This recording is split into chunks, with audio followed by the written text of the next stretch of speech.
The Manitoba School Board Association joining us live here. Alan, thanks so very much for joining us.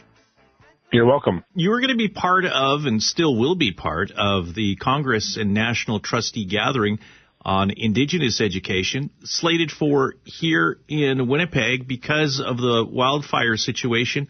What have you folks decided to do?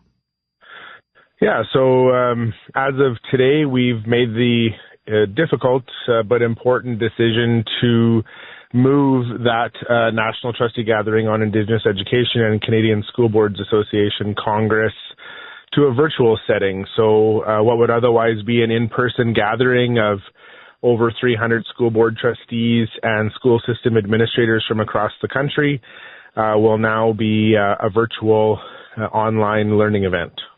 Yeah, the decision is a pretty easy one when you consider the subject area, and the people involved in this, and ultimately the hotel rooms that are needed.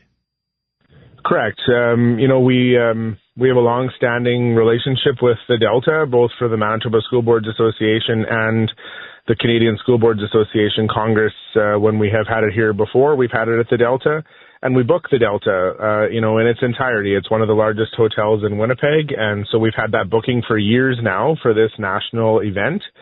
And we've been watching things really closely. And Minister Naylor went to the press yesterday and made some really important statements around non-essential travel to Manitoba and how that needs to be suspended.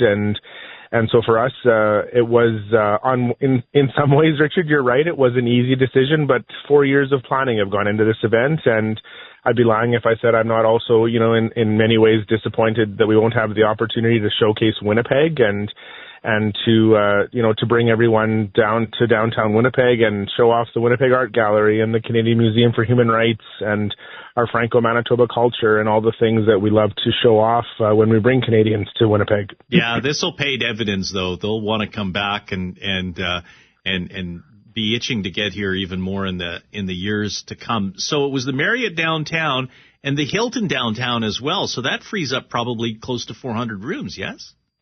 It does, yeah. And so we've shared that information with our partners in government.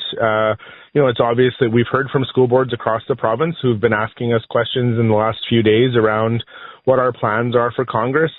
Because we have many school boards who are directly impacted. They themselves they're trustees, the school division staff, their school staff, and of course their families are not in their communities because they've been evacuated from places like Flin Flon and Cranberry Portage and other places like that. So we've shared that information. We've shared that it is really important to us that now that we have made the decision to free up those spaces and communicated nationally to our partners across the country to start canceling flights and to, start to make changes to your schedule, that those spaces will end up going to Manitoba evacuees who, as of today, many of them are still looking for for hotels to book for the balance of this month and into July as things, remain uncertain. When was the Congress supposed to start?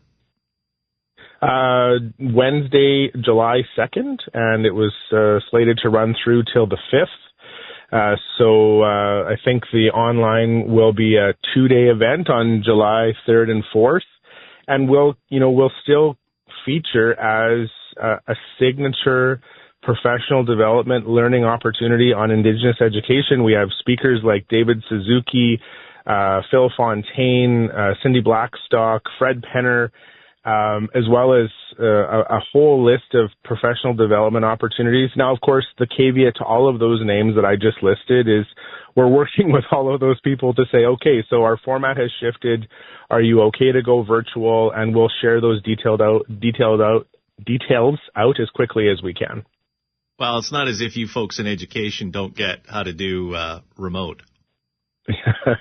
Josh and I, my executive director, may have had that conversation today, that this is reminiscent of a lot of, if you will, pivoting that took place throughout the 2020 to 2022 school years. And while we don't want to have to revisit those times, we certainly do recognize and respect the capability of people in the public education sector to, make changes and be flexible and agile when that is needed. And so we're I will say, Richard, we're very proud of the work that the Manitoba School Boards Association staff did to get ready for this event. It was going to be just a fantastic opportunity for us to bring school board trustees from across the country to Winnipeg, where we're very proud of the work that we do on Indigenous education and offer professional development. And so the fact that we can do a version of that virtually and still be able to come together and learn and celebrate our accomplishments across the country